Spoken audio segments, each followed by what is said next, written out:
ఇక మంత్రి పొన్నం ప్రభాకర్ మాట్లాడుతున్నారు. ఇప్పుడు లైవ్ చూద్దాం. శాసనసభలో తీర్మానం ప్రవేశపెట్టి దాన్ని మళ్ళీ అదే శాసనసభ ముందు నిర్ణయం నుంచి నివేదిక దాకా ఈ ప్రక్రియను తీసుకుపోయే దాని లోపల భాగస్వామిని అయినందుకు చాలా సంతోషంగా కూడా ఉన్నా.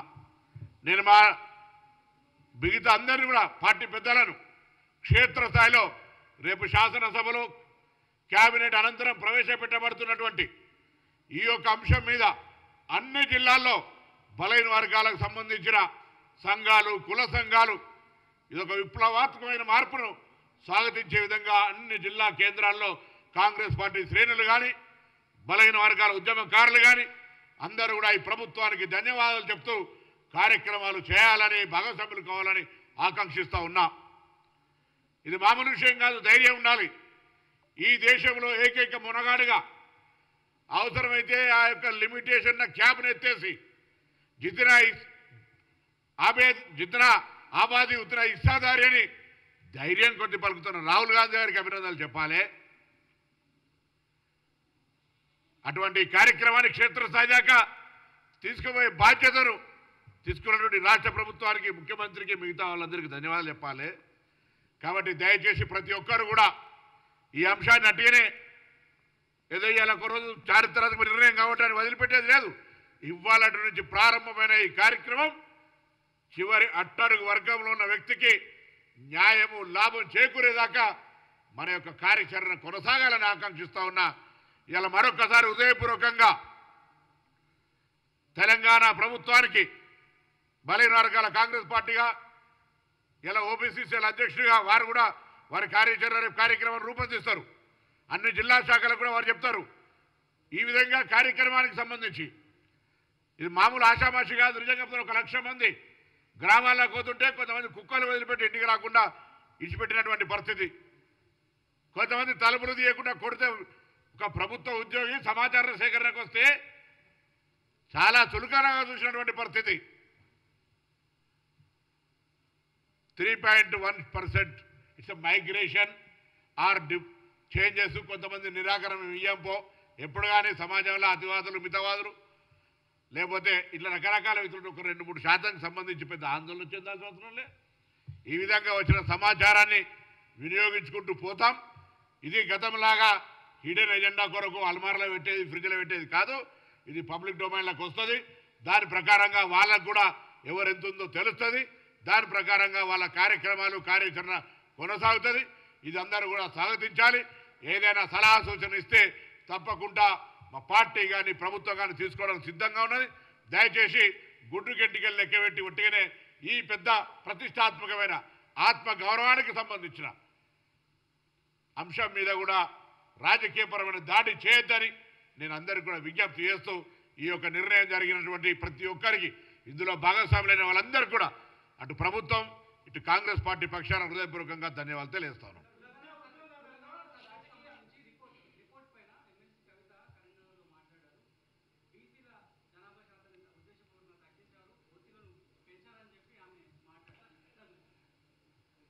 ఆ కుటుంబంలో కవిత గారు ఒకరు సమాచార సేకరణ ఇచ్చినారు, మిగతా వాళ్ళు ఇవ్వలే.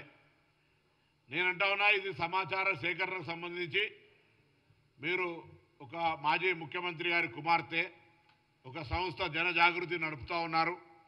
అప్పుడప్పుడు వాస్తవ ప్రేమన రాజకీయాల్లో లబ్ధ అది నేను మాట్లాడదలుచుకోలే. మీరు కూడా బలహీన వర్గాల అంశాన్ని అప్పుడప్పుడు లేవనెత్తుతారు. నిజంగా మీకు ఒకవేళ ఈ అంశం మీద ఎక్కడైనా పొరపాటు జరిగింది అని అనిపిస్తే దయచేసి దృష్టికి తెండి. తప్పకుండా అటువంటిది ఏదైనా పొరపాటు ఉంటే సంబంధిత బాధ్యులను కఠినంగా శిక్షించడంతో పాటుగా ఇది చట్టపరంగా జరుగుతున్నటువంటి వ్యవహారం ఒక రాజకీయ పార్టీగా లేదా వ్యక్తిగతంగా జరుగుతున్న అంశం కాదు. అలాగే మీరు మిగతా సహకరించిన వాళ్ళను, ముఖ్యంగా మీకు దగ్గర ఉండబడినటువంటి పెద్దలు ఇటువంటి సర్వేలో భాగస్వాములు కాకపోతే వాళ్ళ ఉద్దేశం ఏందో కూడా అడిగితే బాగుంటుందని నాకు కోరుకుంటా ఉన్నాను. ఏది రేపు క్యాబినెట్ అయిన తర్వాత క్యాబినెట్ సంబంధించిన తర్వాత మాట్లాడు. ఇప్పుడు పర్సెంటేజ్ చెప్పినారు నిన్న పీసీసీ కమిటీ చైర్మన్ గారు. సో ఎవరెంత అనేటువంటిది పబ్లిక్ డొమైన్లో ఎట్లుంటుంది దానికి సంబంధించి రిపోర్ట్ చేయాలనేది తప్పకుండా ఊరికేనే పక్కన పెట్టేది ఏముండదు. ఇవన్నీ కూడా కొంత ఇంటెలెక్చువల్సో లేకపోతే అంత అన్ని వర్గాలకో లేకపోతే అధికారులతో చర్చ చేసి వారికి ఏ విధంగా స్కీమ్స్ చేయాలి, అన్ని రకాల నాట్ ఓన్లీ స్కీమ్ ఎడ్యుకేషన్ కావచ్చు, ఎంప్లాయ్మెంట్ కావచ్చు, పాలిటిక్స్ కావచ్చు, అన్ని రకాలు చేసే ఆలోచన పోతుంది.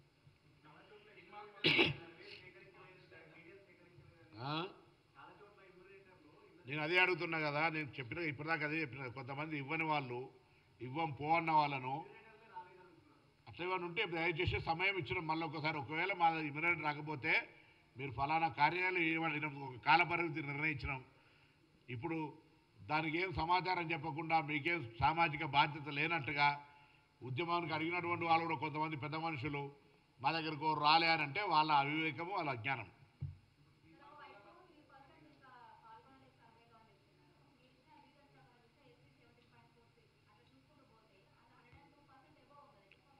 ఎట్లా టోటల్ కలుపుతానా?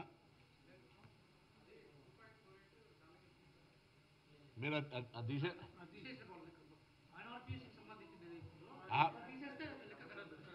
మీరు బీసీ మైనార్టీ, జనరల్ మైనార్టీ కలిపి మీరు లెక్క చేయండి మళ్ళీ ఒకసారి. నేను కూడా డబల్ కలిపి 2.48 డబల్ కలిపినట్టు అంతే. అట్లుండదు మా ప్రభుత్వంలో 100 మంది మొత్తం 33 మంది కలెక్టర్లు వ్యవస్థ మొత్తం ఇది ఏదో కాంగ్రెస్ పార్టీ మా జిల్లా కాన్వెంట్లో ఓబీసీసీలో లేకపోతే ఇట్లా మేము చేసింది కాదు. మొత్తం 1,00,000 మంది పైన ప్రభుత్వ ఉద్యోగుల భాగస్వామ్యంతో ఇంటింటికి తిరిగి ఎవరైనా రెస్పాండ్ కాకపోతే 3% 3,60,00,000 మంది కుటుంబాల కొంతమంది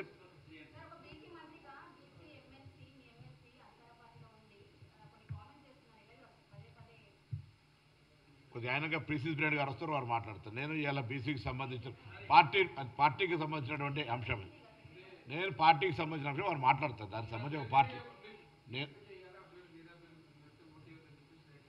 పార్టీ అధ్యక్షుడు మాట్లాడతారు, దాని మీద పార్టీ అధ్యక్షుడు మాట్లాడతారండి.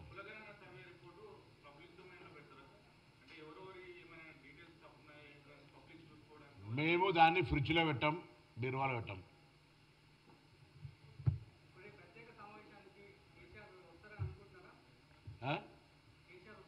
నిజంగా రావాలని కోరుకుంటా ఉన్నాం.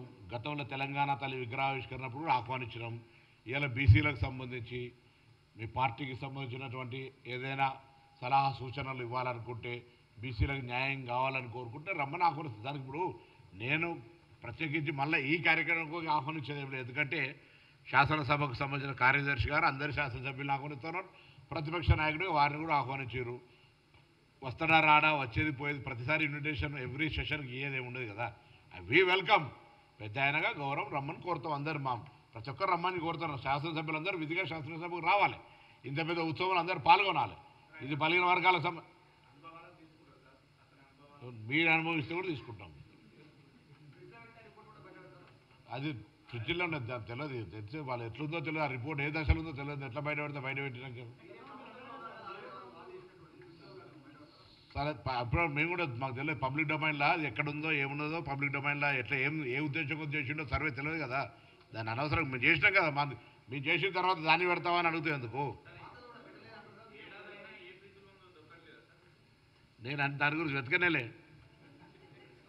కొత్త చేయని పడితే పాత ఎందుకు తెచ్చుతున్నారబ్బా. రైట్, ఇంకా అందరు ధన్యవాదాలు. దయచేసి ఇప్పుడు చెప్పు.